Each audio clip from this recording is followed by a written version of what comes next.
everybody. Friday morning, and that means it's the Mancini Report. I'm Bob Walters. Mark Mancini out on the West Coast. I'm on the East Coast. Mark, what's up? How you doing today?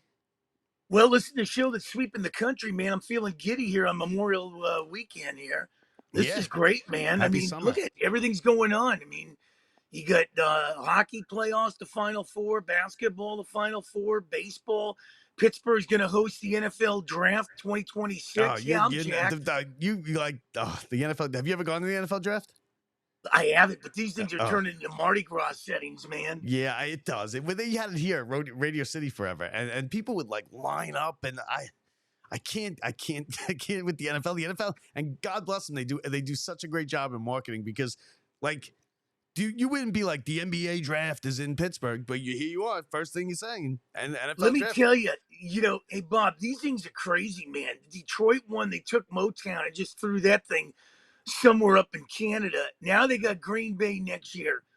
Can you imagine Pittsburgh, the river, man? It's going to be crazy. And these people deck out and dress up. Oh, they deck I out, swear it's like something out of New Orleans, man. and All they're you need is the cheering. beads and the jambalaya.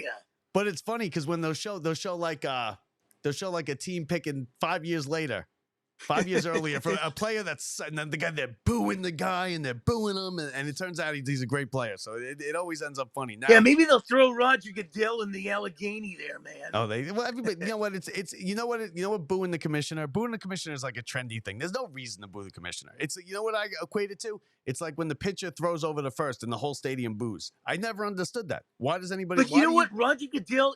I don't know if you can remember this. If you research it on YouTube, growing up, it was the old Thunderbirds where you had them marionettes sitting in like a rocket ship and everything. Roger Goodell looks like one of those dudes, man. Yeah, I mean, Somebody's listen, pulling his strings. I'm not a Roger Goodell guy. No, I mean, but nobody's a Roger Goodell. Do you know anybody that's like, I'm a big Roger Goodell guy? No, nobody is. Nobody likes the commissioner. It's trendy not to like the commissioner. It'd be weird if you were like, I really like him. He's doing a good job. No, he's not.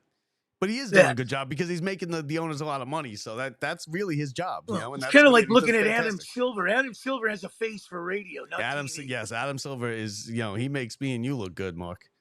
You don't even have to have a couple beers if you put me next to Adam Silver.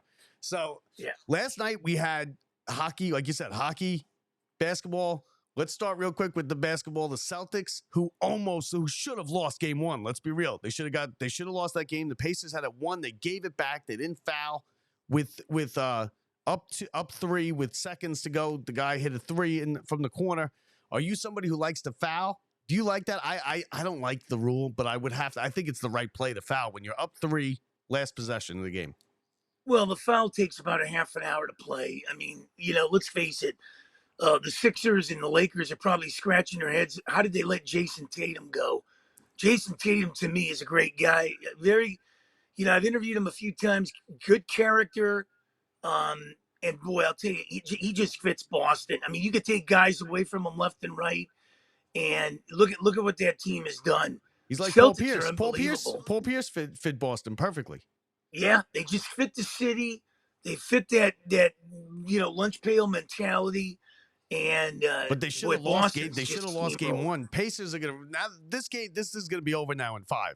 But it could have gone a different way in that game one if the Pacers just closed out the game, which they've had a problem doing a lot of times. The Pacers haven't done that in the games 1 and 2. Well, first of all, I don't even know how the Pacers got here because the Knicks had a 3-2 lead and squandered that away. They should have put them away. The Knicks got hurt. This would have been an epic series going up 95, having Boston and New York play for who gets to the finals. Theoretically, you're right, but realistically, you're wrong because look, Brunson broke his hand. They would have been coming up here playing with like no-name guys. They would have got swept. They wouldn't have stand a chance. Brunson was out. Everybody was out. The Knicks were completely decimated with injuries. That's why they lost. They're a better team than the Pacers. Let's be real. The Knicks beat the Pacers every day if they have their full squad. Yeah, and the game has changed. You can't really, bang inside anymore. And then we get all these, like a kumbaya setting towards the end of the game when it was out of hand. I don't know what the Pacers were trying to do, but hey, how about, Bickerstaff fired out of Cleveland, man? What the hell's going on there? Well, they didn't, you don't win. They're going to get rid of you. That's what it is. Well, I mean, he had the team there. I mean, he had over a 5. What about the Lakers? What about your Lakers out there? Your Lakers out there fired the whole staff. Yeah, well, they need LeBron James as a coach. Well, yeah, I mean, it might as well, right? They're paying him enough money. I like it, Mark, because you try and have both sides of the coin here. You try to say you're a young man, young and vibrant, but then you're an old man yelling at the cloud with the basketball and everything. Hey, I don't like it. I don't like this game. Hey, I like my Bucks, man. I love my Bucks. You know that, and look at when you look at the NBA today, and on the other side, man, I like Minnesota. And I'll tell you what, Edwards is good. Edwards is a superstar. I got a buddy that was a PA announcer for him, Sean Parker, great guy, man. You got to get him on the show. and talking, I was surprised ESPN let those guys, Edwards and Towns, just f the other day in the press conference, man. What the heck was that all They don't about? run ESPN. I mean, they don't run it, and if it's live, a lot of times they get fined. I bet ESPN sends them a bill. Hey, listen, but then we got fined by the FCC, X amount of dollars. You're paying it. Yeah, a lot of times I like do that. Minnesota. I really like Minnesota in Boston for the final. I think it'd be something. It'd be something different. Yeah. But let's face it, you could have both Dallas teams in this thing. Their hockey team and their basketball team and the Texas Rangers and the Texas Rangers are the World Series champion. Good thing we know that there's no chance the Cowboys are going to win, right? Yeah. Well, the Cowboys are like the Dodgers, and they're like your Rangers. It's crickets after they get knocked out. Yeah. Well, they got to get rid of the owner has to realize that he can't be the general manager in Dallas. But now with the Rangers, speaking of the Rangers, it's almost a do or die tonight, right? They came in, they fell behind in the series. They didn't play a good game. Florida just outplayed them. The Rangers are lucky it was even 3-0. They scored one goal, but they scored it on themselves. Lafreniere tapped it between Igor's legs. What do you think about the Rangers? Florida's a good team, like we were just talking before we went on. Well, and Florida, the NHL wants no part of Florida in the finals. They would love the Rangers. Well, let me tell you, Florida's like a Mad Max movie, man. They just are gritty. They'll come right at you. They got that goalie, and the goalie's a big part. Bobrovsky, I mean, he came out of nowhere. Remember last year? He came out of nowhere. He was a backup. And not only that, they get good guys down there. They're like your Rangers. They get if you look at the Florida Panthers over the years, Van Beesbrook, Luongo, you bring in Bobrovsky, and he was great in Columbus, if you remember. They got him from Columbus. I do remember him. He was great, and you need that stellar thing, but they're gritty. Kachuk, I mean, they'll come at you, man. Yeah, this is a tough series.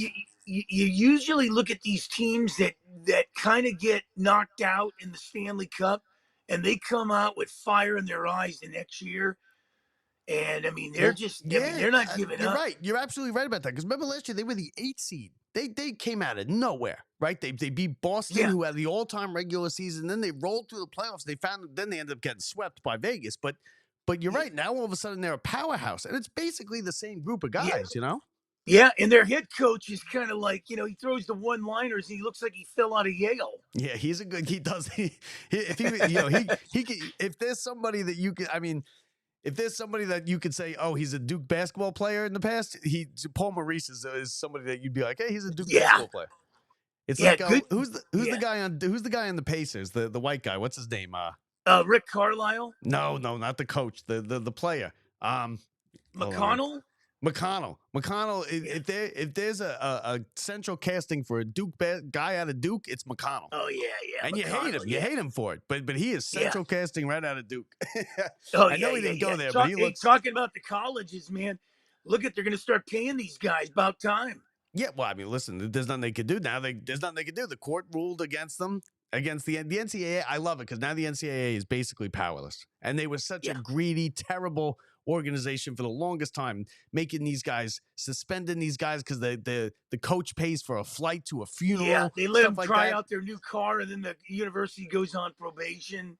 Yeah, if it wasn't for the NCAA tournament, the NCAA would be completely irrelevant. But they have that. It's a relic. It needed to go. It needs to go. And the conferences, it's going to be a mess. The next 10 to 15 years in college sports are going to be a mess because they got to figure it out. They got to figure out how to work it, how to do it. What are we going to do about you can't have everybody be a free agent. Well, what starts to happen, Bob? It's kind of like what we're doing. I mean, you start to build your own personality, your own forte, and then you just put it out there, and it becomes an acquired taste. But the bottom line is they're not. Most of these guys aren't going pro in the sport whether they're playing, right? And then on top of that, they're not getting a good education. They're bouncing from school to school to school to school. They're a free agent. And they're just going, who's going to get the most money? Right. And look at your setup there, man. You look great, man. You're better than the Get Up I got the glasses on. Yeah. No. That, yeah, man. absolutely. Now, did you see real quick before I let you go, did you see Scotty Scheffler getting arrested? What are your thoughts on that? Did you see the video yesterday? Come on, bogus, man. That right? was bogus. I mean, you know, the cops looking for a name. First of all, these aren't cops. These are rent-a-cops that are pretending to be cops, you know, that stand outside these things. I mean, it's kind of like in your local department store. You know, they got a badge and they got some pepper spray and, you know, they wanted to be a cop, but they got kicked off the front line or something. You know what, though? You know, he didn't did that video that came out yesterday made the cop look bad because he didn't drag him. Yeah. He was going into he's the number one golfer in the world. He was going into the course at 6 a.m. to hit some balls. Yeah, it's like a 15-minute car chase. He wanted to get, you know, something on there and, you know, look at his face and, oh, yeah, look at what I did. Yeah. I got the golf guy here, man. You know, the problem is his report. The problem is his report says he got dragged and he conveniently didn't have his body camera on. Take it from somebody who wears a body camera at work. You got to hit the button. You hit the button. Yeah. And if you don't, if I get into an argument with an inmate and I don't hit the button, I lose days vacation. Right. He wrote a report. It looks like he may have falsified the report. Now the DA kept the charges. I don't think they're going to stick though. It's going to be interesting. Hey, the Dodgers made some news out here. I don't know if you heard it. They always seem to make news in the wrong ways. An 8-year-old was sitting there with his family the other day, brought his glove, tried to catch the foul ball. The foul ball accidentally hit him in the eye. He was okay. But the Dodgers didn't even do nothing about it. Then the report came out. Listen to this. The report came out. The Dodgers said, hey, we're going to let the kid, after they get all this feedback, why didn't Dodgers sign a ball for the poor kid and everything? Now they're going to let him go on the field and do a little batting practice and everything. Oh, yeah. Why is it have to take a report? Why are the Dodgers a reactive organization instead of a proactive organization? Because their money. They don't care about you. They don't care about the kid. Look what they did with the Ohtani ball. They tried to like give the girl, Ohtani went up there and lied about meeting her. Just give him a meet and greet for 5 minutes. Oh, the Dodgers are the one. You know what? And you know what? I didn't hate the Dodgers like that. You brought me over to the dark side of the Dodgers. And I brought you the dark side. You and Chip Gross. They do it themselves. He's in Cincinnati this weekend doing an autograph session. Cincinnati's awful. Send my love to the Dodgers. The Reds are awful. And you know what? The Dodgers listen. They're a good team, and they're going to roll through Cincinnati because they're awful. They're going to roll through Citi Field because the Mets are bottom of the barrel. And then they get the Yankees, I think, and the Rockies, you had said. So the Dodgers are going to be there. They're a regular season team. They're going to roll. They're going to win the division by 35 games. And then what's going to happen in October? What's going to happen in October? Losing 4 in the wild card round. Yeah, where's Dodger? Wait a minute. Where's Dodger fan at Thanksgiving? What's he going to tell me? They're going to bring in another marquee guy. What are they going to bring in? Is Juan Soto coming to Dodger Stadium next? But yeah, they're completely mindless when it comes to public perception of stuff. I mean, like, what do you do? It's a kid. You should bring a kid on the field without getting hit. Oh, they're the worst. They seem to screw everything up. You know, the Pride Night they messed up. Everything they do, it just seems to backfire. And how do you mess up Pride Night in L.A.? Yeah. As left a spot you know as what you they could possibly remind me be. of? You know what they remind me of? It just, hey, can you hold a dynamite? Yeah, I hear the sound of it. They're Wile E. Coyote.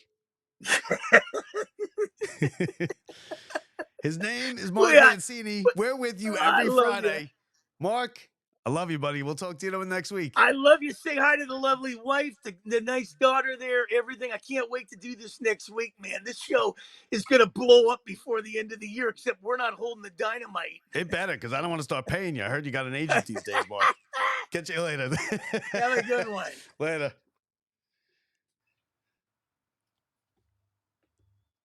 Alongside